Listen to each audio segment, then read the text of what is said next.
Hola de nuevo y bienvenidos a esta segunda parte del podcast sobre el norovirus. Hoy vamos a continuar con los métodos de prevención, la limpieza y una curiosidad que sé que estáis esperando. Como os comentaba en el anterior podcast, este virus tiene su aquel y seguro que vamos a hablar muchísimas más veces de él. Además, quiero en el futuro, cuando este canal tenga más gente, hacer un directo sobre cómo controlar o mejor dicho, minimizar la expansión de un brote de este virus. Pero claro, para empezar a hacer estos directos ya sabéis qué tenéis que hacer para apoyarme y hacer que este canal siga creciendo, ¿verdad? Suscripción, campanita, me gusta y sobre todo hablar de este canal a vuestros compañeros, conocidos, familiares y a quien se os ocurra. Os decía en el podcast anterior que este virus tiene relación con una tarta. Es la historia de una familia feliz que tuvo un desenlace, podríamos decir, explosivo. Si queréis conocer esta historia, os vais a tener que quedar hasta el final. Así que lo primero vamos a responder a una de las preguntas que quedaron pendientes en el anterior programa. ¿Tenemos que usar mascarilla contra este virus? Pues siento deciros que voy a tener que daros una respuesta de político, ya que ni sí ni no, y depende de la situación. Y esto que os voy a contar ahora, puntualizo que está más orientado a sanitarios, pero puede ser de gran ayuda para los que no lo sean también, o también curioso. De todas formas, también os voy a dar unas recomendaciones para brotes de este virus en casa, no os preocupéis por ello. Pues, en teoría, el uso de mascarilla está recomendado para el norovirus si hay un riesgo de aerosolización. ¿Y esto qué significa? Pues si hay riesgo de que haya partículas que queden suspendidas en el aire. Pero ¿no estábamos diciendo que este virus no era de transmisión aérea en el anterior programa? Pues de nuevo depende del estudio que miréis. Unos dicen que el vómito no produce una aerosolización como tal y que las partículas víricas, por tanto, caerán rápidamente al suelo, lo que hace que no sean aerosoles. Y otros dicen que efectivamente la explosividad del vómito sí produce aerosoles. Un lío, ¿verdad? Bueno, en cualquier caso, vamos a aclarar conceptos, ya que los equipos de protección individual y los protocolos de respuesta al norovirus no es que cambien de un país a otro, sino que cambian de hospital a hospital. Así que imaginaos. Yo os voy a dar información basada en mi amplia experiencia en brotes hospitalarios de norovirus y vamos a comentar cada posibilidad basada en diferentes estudios. Aquí yo no me voy a posicionar ni a favor ni en contra de un estudio u otro, pero sí que os voy a decir lo que mis compañeros y yo hemos visto durante los años.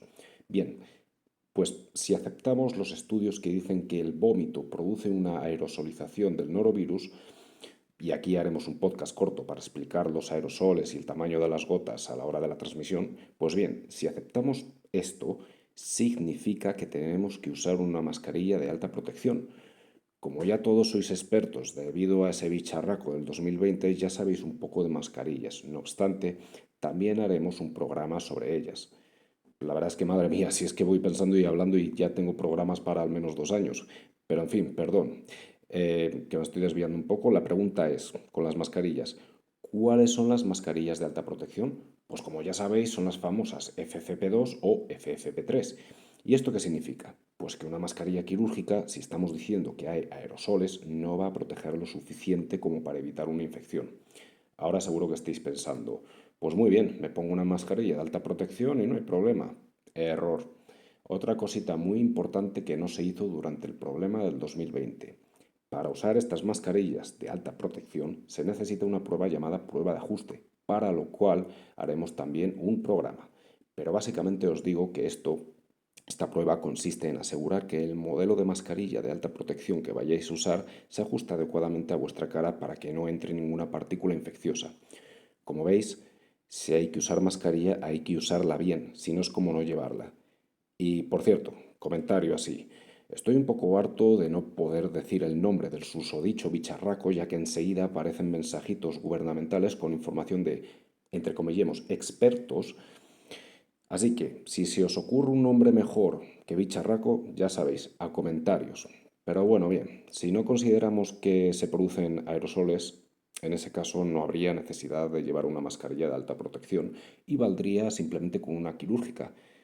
Pero, ¿sabéis qué os digo basado en mi experiencia y en la de otros hospitales?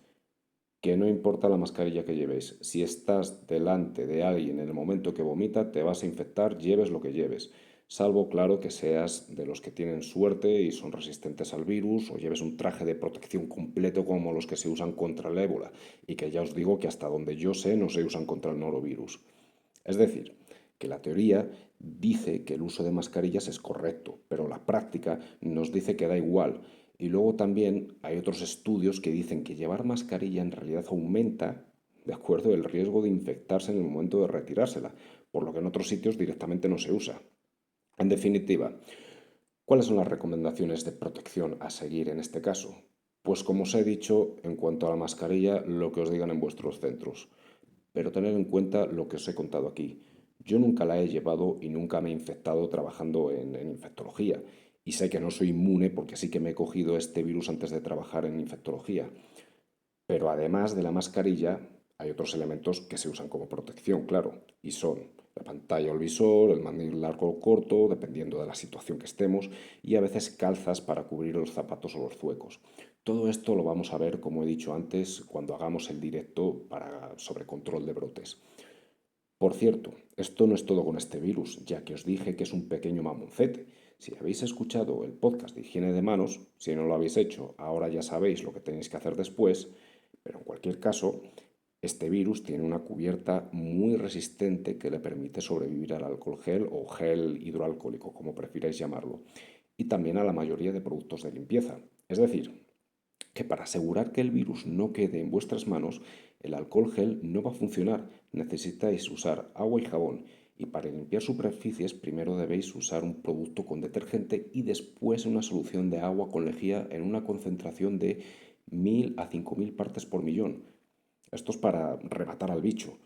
Es más, incluso en algunos hospitales se usan unas máquinas de vapor de peróxido de hidrógeno para asegurar que este simpático bichito ha sido completamente erradicado. Acordaros de lo que os contaba en el programa anterior sobre las moquetas. De todos estos métodos de descontaminación también hablaremos, por supuesto, en futuros programas. Pero vale, os prometía que os iba a decir también sobre casa. ¿Qué hacemos en casa? Ay amigos, pues qué difícil. Daros cuenta que os contaba en la primera parte de este podcast que se necesitan menos de 100 partículas víricas de este bicho para producir una infección. Y una casa, salvando las distancias, claro, es como un crucero en cuanto a espacios angostos, comida y gente muy cerca unos de otros. En fin, que si alguien de la familia cae con norovirus, muy posiblemente el resto también.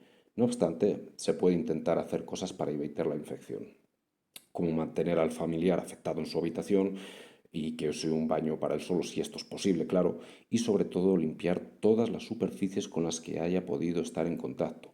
Por supuesto, el baño que use el afectado hay que limpiarlo como si no hubiera mañana y lo más importante de todo, esto sí crucial, cruzar los dedos para no infectarte. Una persona, para que tengáis una idea, más o menos deja de ser infecciosa cuando ya no tiene fiebre, ha parado los vómitos y sus deposiciones, ya sabéis, su caca empieza a ser menos líquida. Esto suele ser unos 3 o 5 días, aunque puede variar bastante, todo se ha dicho. Ah, sí, que no se me olvide, dos cosas más importantes. Toda la ropa se debe lavar a 60 grados. A menos temperatura se corre el riesgo de que el virus sobreviva. Así que ya sabéis, es posible que os tengáis que desprender de alguna prenda. E importante, la lejía se prepara en agua fría y no en agua caliente, salvo claro que queráis intoxicaros con gases de cloro como le pasó hace años a aquella socorrista de la Helia Parda. Y por último, lo que estabais esperando. La tarta, una pequeña historia de dulces, abuelas, nietos y diarreas. Comencemos. Hace unos años, en una preciosa región de un país anglosajón, una dulce anciana tuvo que ser hospitalizada para, bueno, arreglar cosas propias de la edad. Esta anciana tenía unos familiares muy atentos que la visitaban, pero resulta que mientras estaba en el hospital, esta buena mujer cumplió años. Fue su cumpleaños. No podía ser un cumpleaños triste porque estuviera en el hospital, claro. Así que manos a la obra. La familia, en secreto y con mucho amor y contraviniendo las normas del hospital de no traer comida, introdujo una tarta bien buena sin que la supervisora de la unidad se diera cuenta y se la dio a su abuela.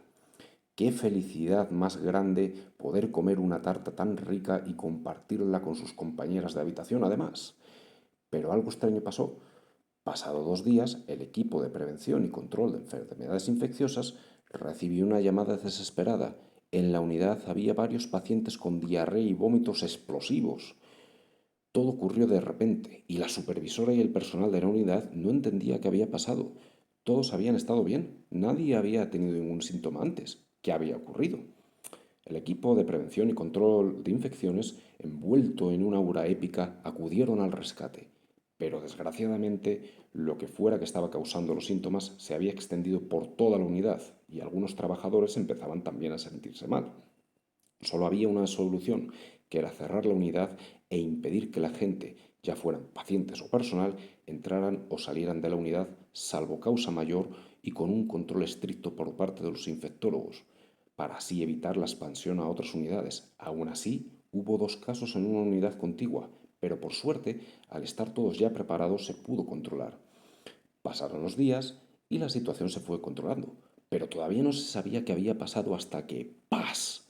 En una de las muchas entrevistas e interrogatorios que se hicieron, se llegó a la buena mujer de nuestra historia, que por cierto había sido una de las primeras en tener síntomas.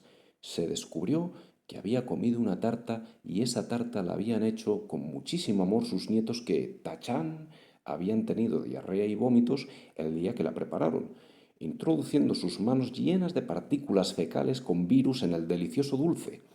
No solo compartieron una tarta de cumpleaños, sino que además transmitieron la felicidad del momento a toda la unidad en forma de norovirus. Y colorín colorado, este cuento se ha acabado. Pues esta es la historia de la tarta del terror. Y es una historia cierta. El laboratorio confirmó que el virus causante era el norovirus, de ahí que sea tan problemático que se introduzcan alimentos de fuera de los hospitales sin una preparación y supervisión muy exhaustivas. Pues bueno, hasta aquí el podcast de hoy. Espero que os haya gustado el tema del norovirus y ya que me lo han pedido, la próxima semana intentaré preparar un podcast sobre el Helicobacter pylori. No es un tema que tuviera en la lista para ponerlo pronto, pero vuestros deseos, si son posibles, son órdenes. Sin más, dejar vuestras impresiones en comentarios y no os olvidéis de suscribiros y compartir. Un saludo y hasta el próximo programa.